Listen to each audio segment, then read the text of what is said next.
একটা বসতিপূর্ণ এলাকায় কিভাবে বিমান বাহিনীর প্রশিক্ষণ, বিমান উড্ডয়ন হয়, এই প্রশ্ন আমরা বিমান বাহিনীর কাছে রেখে যেতে চাই এবং মাইলস্টোন স্কুল কর্তৃপক্ষের কাছেও একটা প্রশ্ন রাখতে চাই, সেটা যে একটা বাণিজ্যিক রোডে, বাণিজ্যিক বিমান উড্ডয়নের রোডে কিভাবে একটা শিক্ষা প্রতিষ্ঠান গড়ে ওঠে।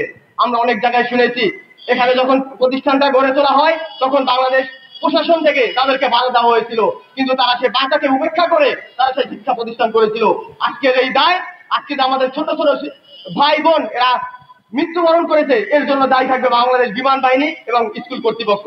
আমরা দেখেছি এবং সারা বাংলাদেশকে আমরা ঐক্যবদ্ধভাবে এখানে মাইলস্টোন স্কুলের ছাত্রছাত্রীদের এবং যারা আহত হয়েছে তাদের পক্ষে দাঁড়াতে দেখেছি।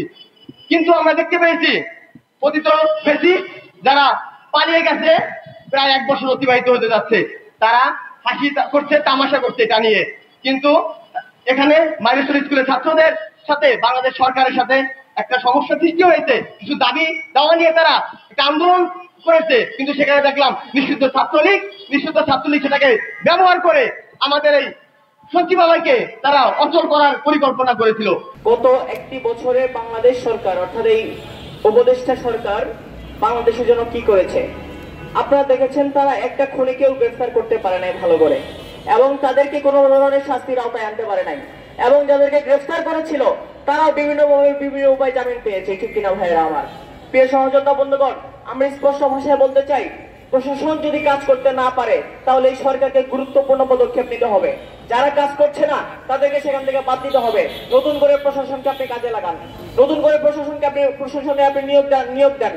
প্রিয় সহযোদ্ধা বন্ধুগণ, আপনারা দেখেছেন গতকালকে সচিবালয়ে হামলা হয়েছে। প্রথমে যখন ছাত্ররা সচিবালয়ের ভিতরে ঢুকে সেখানে কিভাবে তারা ঢুকলো সেজন্য প্রশাসন কিন্তু কোনো ধরনের পদক্ষেপ গ্রহণ করে নাই।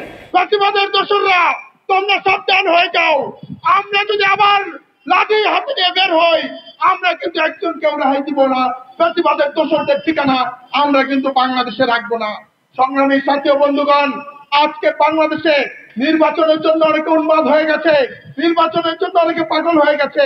নির্বাচন আমরাও চাই, কিন্তু পিআর পদ্ধতিতে আমরা নির্বাচন চাই। আজকে পিআর পদ্ধতির নির্বাচনের নাম শুনলে অনেকের শরীরে 104 ডিগ্রি জ্বর উঠে যায়।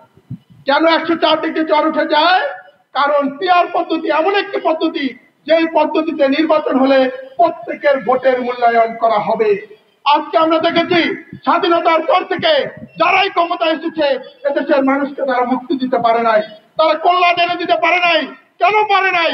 কারণ 35 ভাগ মানুষের ভোট নিয়ে, 33 ভাগ মানুষের ভোট নিয়ে 100 ভাগ মানুষের উপর ছড়ি চালিয়েছে, পাওয়ার প্র্যাকটিস করেছে, যার কারণে তারা সকলেই ফ্যাসিস্ট হয়ে উঠেছে। দেশের টাকা বিদেশে পাচার করেছে, দুর্নীতিতে দেশকে 5 বার চ্যাম্পিয়ন করেছে।